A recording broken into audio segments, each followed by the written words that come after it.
Yo, Mike Hill, the Wholesaling Titan, back at it again with the Q&A. And today's question is actually from a student of mine starting to get calls and talking to motivated sellers. And basically he said, Mike, I'm not comfortable with this because I feel like I'm taking advantage of people. And this was actually a real issue for me when I got started because you are buying houses from people for sometimes half of their value, half of what they're worth. And that can come off and feel very no, the word is, but it can feel like you're taking advantage if you're not framing this properly and also realistically. So, a lot of people who don't make in this business, it is because of these mental issues and obstacles and blocks that we have in our mind. Not even so much about the business itself. So here's the advice: if you're coming from that frame that I really want to stress to you, and that's this: you are really helping people, and you need to. It's not something you say to justify your line of work. This is actually what you're really doing. I'm going to share two stories with you. One is just a hypothetical, and one is an actual story. And so, remember, these are people who are motivated. They really need to sell. So let's do a hypothetical situation about a guy named Frank. Frank's got a house that's worth $100,000, right? So let's say Frank took out a mortgage, he paid off $50,000, and he's got $50,000 left, and he lost his job. So now Frank hasn't paid his mortgage in a couple of months, and the bank says, look, we're going to foreclose on your house. We're going to take your house away from you. We're going to kick you and your wife and your child out onto the street. And however you get along from there is not really our problem anymore. Because we own the house, we're going to kick you out, it's going to go to a sheriff's sale, good luck.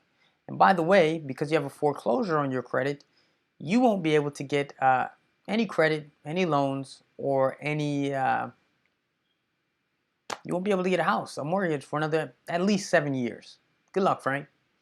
So now Frank's in a predicament. I mean, imagine the stress of this situation. And it's not like every day somebody's walking up to him saying, hey, I want to buy your house.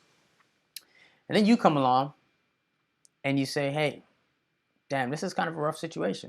But what I do is, I am an investor. I do look to make a profit, and this costs to my bit. You don't have to say this in the beginning, but this comes out at some point, right? There's an understanding. I'm not buying this for myself.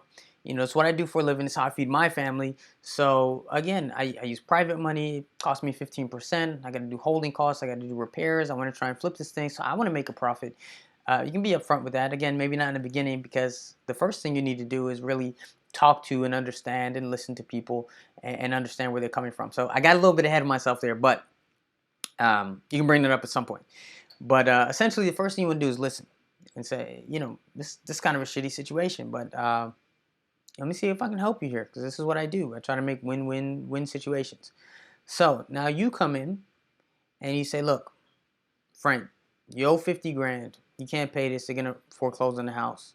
Now, yeah, it's worth a good amount, but, I am trying to make a profit, but let's see if we can all work together and I can help you here. And you can offer Frank $60,000 for that property, right? So now what happens? You pay $60,000. You take the 50. You can give that, that goes to the bank. They're paid off. They're done, right? Frank has $10,000 in the bank now, so he can rent a condo, an apartment, or whatever for him and his family, maybe just for a couple months until he finds a job, gets himself back on his feet. Then from there, he doesn't have any negative marks on his credit report, so now he can apply for a new mortgage, in a couple months or a year or whatever, get a new house, and start fresh because of you. You can now take this house, assign it to a cash buyer for $70,000. You make your 10, nothing wrong with that. You've done a great thing. And then that cash buyer, they bought it for 70, it's worth 100, they just picked up 30 grand. So Frank's winning, you're winning, the bank is winning, the cash buyer is winning. That's 4 people winning. And if you didn't do that, that's 4 parties that would be in a much shittier situation than if you hadn't intervened.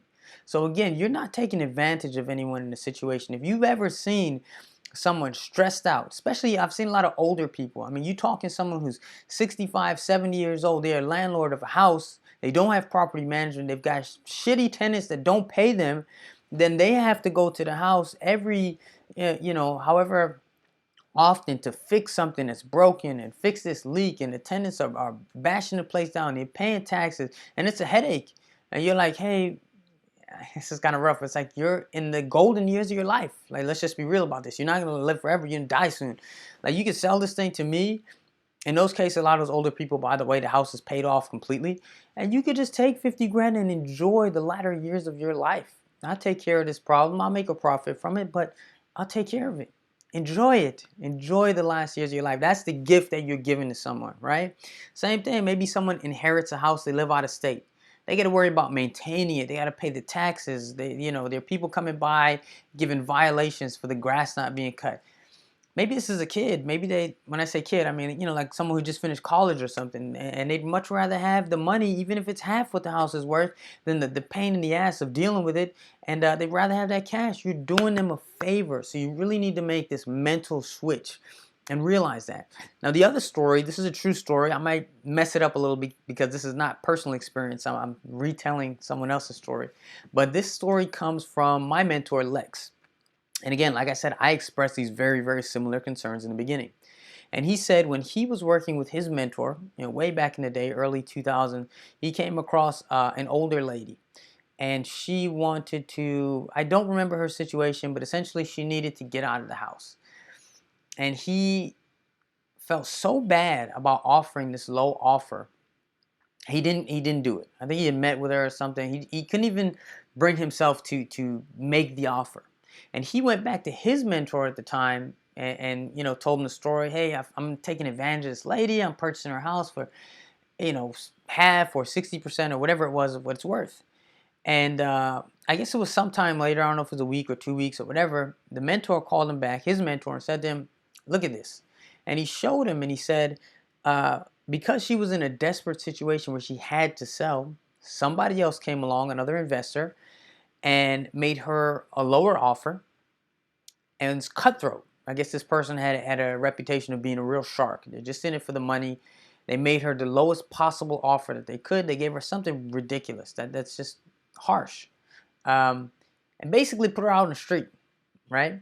Kind of a cash for keys type deal, but no assistance, no help, no anything. And he said, look, if you would have made the offer, you could have given her something more reasonable where she would have been able to walk away with something, right? You could have made your profit. You could have made the end buyer their profit and all that stuff. So it would have been all good. But also you could have done this with compassion. You could have let her stay in the house for 30 days. You could have said, hey, do you need $5,000 for a moving truck? Do you need assistance? Could I call this moving company for you to help you get your stuff out? Do you need help? I hook you up with someone who can help you find a place. And you could have made that offer, given her, you still would have made your profit, but you could have given her a little bit something more. And at the same time, you could have shown compassion. And because you didn't, you put her in the fucked up situation that she's in now. And now she's got to deal with it because you did nothing.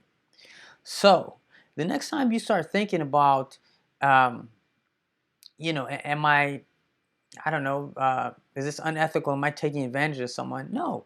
You're making an offer, and there are times where it won't work, and the seller will say, nah, no thanks, that's too low. That's cool. Those situations happen. You're not forcing anyone's arm. You're not saying, yo, I'm taking this property for 50%. You're saying, hey, if it works for me and for you and for everybody, here's what we can work out. And you only do the deal if it works for everyone, right? You're not forcing anybody. You're just making an offer. And if they're motivated and if your service helps them, they understand you're doing them a service, and it would actually be you'd be doing them a disservice to not offer that. So just a mental shift, but again, this can make such a huge difference because you'll have these subconscious blocks that will stop you from being successful. And in the process, as you saw in the last example, you can actually screw somebody else up. You can really screw them over by not doing that. So make that mental shift, and just know that you're doing something good. So that's my answer to today's question. As always, please like, please subscribe, and hit me up with your questions. I'll be happy to answer. Thanks again.